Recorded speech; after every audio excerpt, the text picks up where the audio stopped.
Title: In court, my ex stared at the judge and declared, "He's erratic, he deceives our daughter, I seek sole custody." The judge seemed persuaded. I was speechless.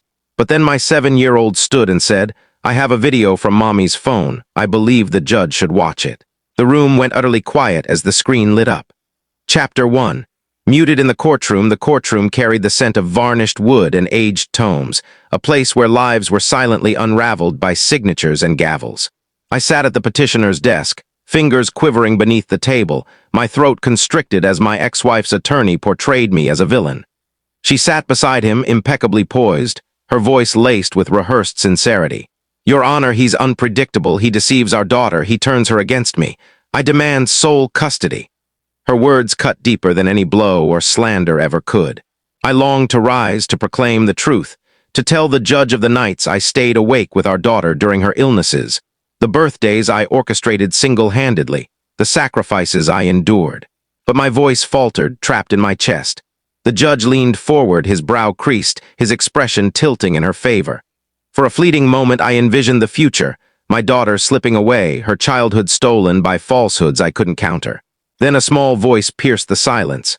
My daughter, just 7 years old, stood, clutching her tiny backpack, her voice steady despite trembling hands. "Your Honor, I have a video from Mommy's phone. I think you should see it." The entire courtroom froze. Even the judge recoiled in surprise. The room, once filled with her fabrications, fell deathly silent as the bailiff carried her backpack forward and retrieved a phone. In that silence, I felt a spark of hope for the first time. Chapter 2. The video starts. The judge signaled for the bailiff to present the phone. My daughter, small yet resolute, whispered the password to him. Her courage stunned me. She was only 7, yet she carried herself with more bravery than most grown-ups. The screen illuminated and the first video began. There she was, my ex-wife, pacing the kitchen late at night, unaware her phone was recording. Her voice dripped with malice. "I don't care what he claims. I'll ensure the judge believes he's erratic. I'll say he deceives our daughter. That's the simplest way to secure sole custody. Once he's gone, I'll have everything." Gasps rippled through the courtroom. Even the stenographer paused, hands hovering over the keys. My ex's attorney paled, whispering urgently in her ear, but she sat rigid, her face losing color as her own words echoed through the room. The judge, who moments before had seemed swayed by her, now leaned back, eyes narrowed. His pen tapped the bench, his gaze fixed on her with the weight of betrayal.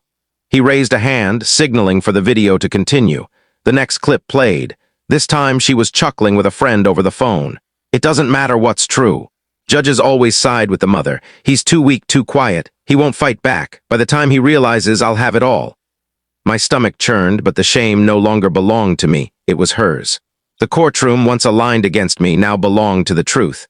And the truth came not from me, but from the one person she thought she controlled, our daughter. The video wasn't done yet. Chapter 3. The truth unravels. The video pressed on, each segment slicing deeper than the last. My daughter's small hand gripped her backpack strap as she watched her mother's words expose her on the large screen. The third clip showed her at a cafe, whispering into her phone. "I've already told our daughter what to say. If she repeats it in court, he's finished. Judges love that kind of thing. He's too naive to see I've turned her against him." A wave of revulsion swept through the courtroom. A mother exploiting her own child. Spectators shifted uneasily, some shaking their heads in disbelief. The judge's pen, which had been tapping, halted entirely. He leaned forward, eyes locked on my ex. Her lawyer scrambled to object. "Your Honor, this evidence was obtained improperly." But the judge silenced him, his voice icy. "Quiet. This court will not dismiss what it just heard. The authenticity is undeniable. These are her words, her actions." The lawyer slumped back, defeated. The gavel of truth had already struck even before the ruling. For the first time that day, I looked at my daughter. She sat upright, eyes glistening but resolute, as if she grasped the magnitude of her actions. At 7 years old, she had spoken louder than any lawyer ever could. She hadn't just saved me, she had saved herself. My ex had tried to label me erratic, a deceiver, a threat. But with every word of her own recordings, her facade shattered until nothing remained but the truth. And that truth was about to cost her everything. Chapter 4. The verdict turns. The courtroom air grew thick, charged with the weight of irrefutable truth. My ex-wife sat frozen, her hands trembling faintly as the video ceased. The silence that followed spoke louder than any defense I could have offered. Moments earlier, the judge's eyes had softened toward her claims, his pen moving in rhythm with her lawyer's words. Now his face was impassive. He removed his glasses, placed them on the desk, and stared directly at her. You stood before this court and accused him of instability, of deceit, of manipulating your daughter. Yet it's evident you are the one who lied, manipulated, and sought to mislead this court. Do you dispute your own words? She opened her mouth, but no words emerged. For the first time in years, she had no script to hide behind. Her attorney tried to recover, his words faltering. Your Honor, perhaps she was venting, private frustrations taken out of context. The judge cut him off sharply. Private frustrations don't include coaching a child to lie in sworn testimony. This court does not tolerate perjury, especially when it jeopardizes a child's well-being. Murmurs spread through the gallery. Even strangers in the back understood the implications. Her case was collapsing live before everyone. The judge turned to me, his tone softer. Sir, do you wish to add anything?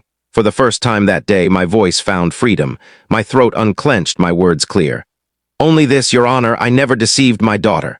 She knew the truth all along, and today she proved stronger than both of us. I glanced at my daughter. She offered a faint smile, the weight of her courage shining in her eyes. The gavel hadn't yet fallen, but everyone knew her custody battle was no longer winnable. The judge's ruling was imminent, and it would dismantle every falsehood she had constructed. Chapter 5. The custody ruling. The judge's gavel struck once, sharp and resonant, commanding the courtroom's silence. My ex-wife sat stiffly, her face ashen, her lawyer slouched beside her, already defeated.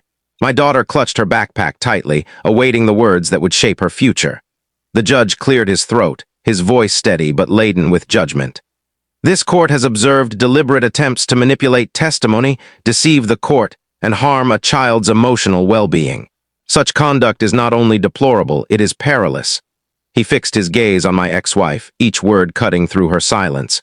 You claimed he was erratic, that he deceived your daughter, yet the evidence proves otherwise.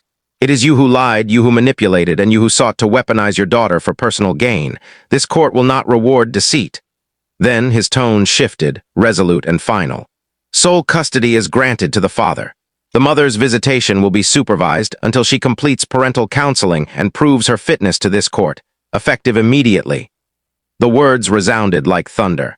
My daughter let out a soft gasp, then looked at me, her eyes wide with relief. My ex-wife uttered a choked protest, but the bailiff's hand on her shoulder silenced her. She was no longer the victim, she was exposed. Spectators exchanged glances, some with pity, others with quiet approval of justice served so clearly. Even the court reporter, seasoned by countless cases, blinked rapidly, as if holding back emotion. For me, the moment felt unreal. After months of silence, of being labeled erratic and unfit, the truth had finally prevailed. And it wasn't I who proved it, it was my daughter. The judge's gavel struck again. This court is adjourned. With that sound, everything my ex-wife had tried to take, custody, dignity, truth, was lost to her forever, but her lesson was just beginning. Chapter 6. The final lesson and aftermath. The courtroom verdict wasn't merely the end of a custody dispute. It was a turning point for all our lives.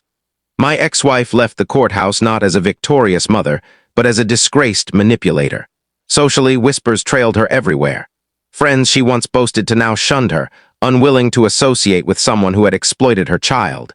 Legally, supervised visitation became a humiliation she couldn't evade, every moment with our daughter monitored and recorded. Personally, her bond with our daughter fractured. Trust, once broken, doesn't mend with apologies. The lies she thought would empower her became the chains that bound her. For me, the greatest triumph wasn't the legal victory, it was watching my daughter flourish after the storm. She stood taller, unburdened by her mother's manipulations. She learned that truth holds power even at 7 years old, stronger than lies, stronger than intimidation. She reminded me that courage doesn't always roar. Sometimes it's a quiet voice saying, "I have a video."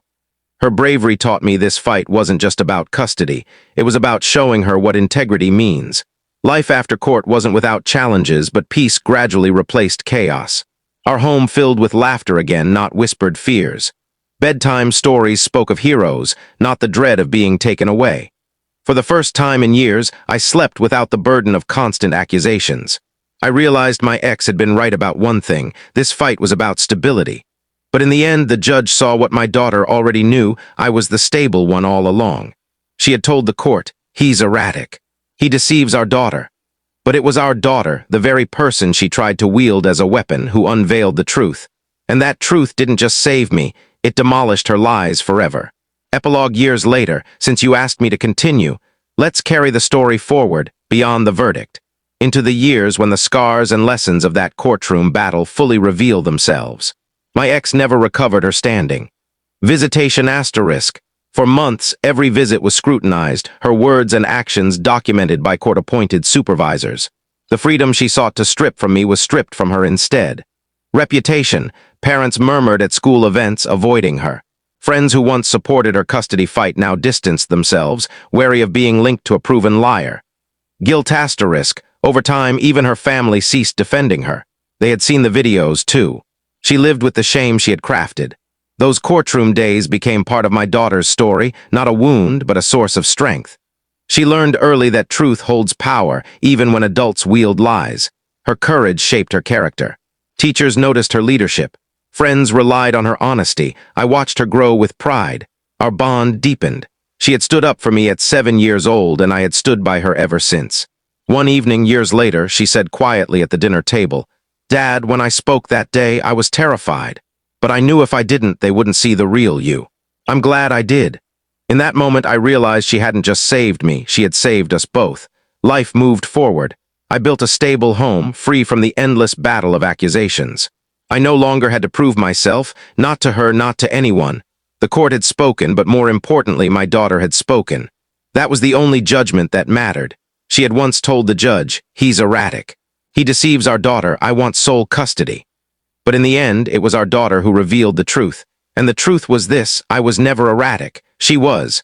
And that truth obliterated her lies more completely than I ever could have alone. Was this justice perfectly served?